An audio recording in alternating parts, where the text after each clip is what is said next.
दोस्तों नमस्कार। आप सभी स्टूडेंट का बहुत बहुत स्वागत है।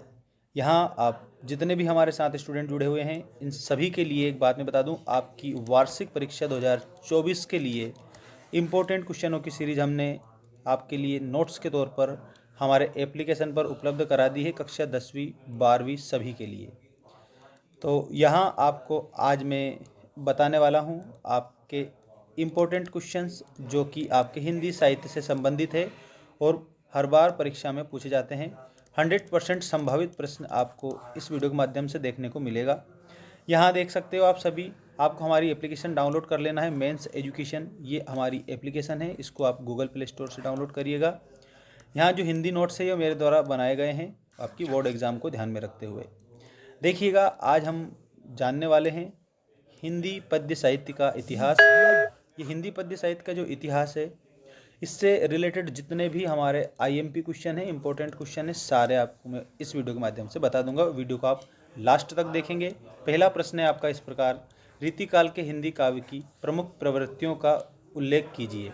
सबसे पहले तक बात मैं बता दूं, प्रवृत्ति का मतलब क्या होता है, तो आपको ध्यान देना है विशेषता। प्रवृत्ति का मतलब विशेषता होता है, प्रवृत्तियों का मतलब होता है विशेषताएं। ठीक है, और किसकी विशेषता यहाँ पर पूछिए सबसे इंपॉर्टेंट क्वेश्चन के तौर पर, रीतिकाल की।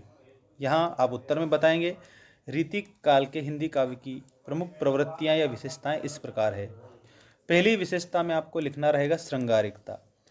श्रृंगारिकता का अर्थ यह है कि श्रृंगार रस का वर्णन रीतिकाल के काव्य में देखने को मिलता है। श्रृंगार रस दो प्रकार का होता है, संयोग श्रृंगार और वियोग श्रृंगार। संयोग श्रृंगार और दूसरा होगा आपका वियोग श्रृंगार। वियोग श्रृंगार, संयोग और वियोग ये दो प्रकार का होता है। रीतिकाल में श्रृंगारिकता है, अर्थात कहने का अर्थ यहाँ पर यह है कि रीतिकाल के कवियों ने श्रृंगार रस के संयोग तथा वियोग वर्णन की प्रधानता है। इनने श्रृंगार और वियोग दोनों का, श्रृंगार में संयोग वियोग दोनों का वर्णन किया है। संयोग श्रृंगार के चित्रण में इस युग के कवियों का मन अधिक रमा है।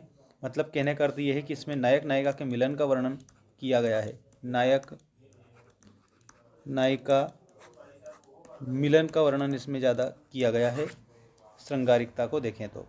इसके बाद में दूसरी विशेषता चमत्कार प्रधानता है।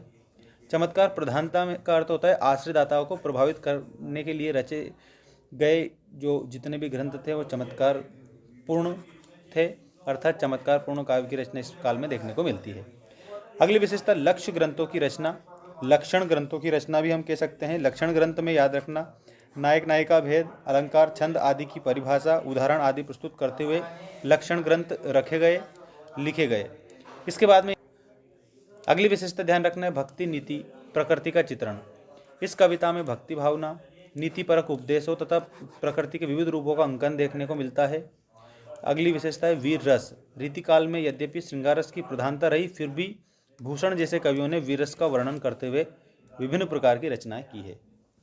इसके बाद अगला जो आपका प्रश्न है वो देखिएगा, क्वेश्चन नंबर 2, रीतिकाल के 4 कवियों तथा उनकी प्रमुख रचनाओं का नाम। आपसे कम दो कवि, दो रचनाएं आपसे पूछेंगे, तो आपको मैं 4 कवि बता रहा हूं, उनकी रचनाएं बता रहा हूं, तो आप अच्छे से कंप्लीट इसे करेंगे। देख सकते हो रीतिकाल के 4 कवि और उनकी कृतियां इस प्रकार हैं। केशवदास, रामचंद्रिका इनकी रचना है, कवि प्रिया इनकी रचना है। इसके बाद में अगले जो कवि हैं बिहारी जी हैं, बिहारी सत्सई इनकी रचना है। ये मोस्ट इम्पोर्टेंट रचना है, कई बार परीक्षा में पूछी गई है। इसके अलावा भूषण शिवा बावनी इनकी रचना है, छत्रसाल दशक इनकी रचना है, ये भी कई बार पूछी गई रचनाएं हैं। पद्माकर है, गंगा लहरी, जगत विनोद आदि इनकी रचनाएं हैं। इसके बाद में आपको याद रखना है, नेक्स्ट आपका क्वेश्चन स्टार्ट होता है, आधुनिक काल को कितने युगों में विभाजित किया गया है, काल विभाजन लिखिए। आधुनिक काल को मुख्य रूप से निम्नलिखित कालों में विभाजित किया गया है। सबसे पहले भारतेंदु युग है 1843 से 1900 तक। इसके बाद द्विवेदी युग है जो 1900 से 1920 तक। फिर छायावादी युग है 1920 से 1936 तक। और उसके बाद प्रगतिवादी है युग 1936 से 1942 तक। और इसके बाद प्रयोगवाद और नई कविता का युग प्रारंभ होता है जो 1942 से आज तक माना जाता है।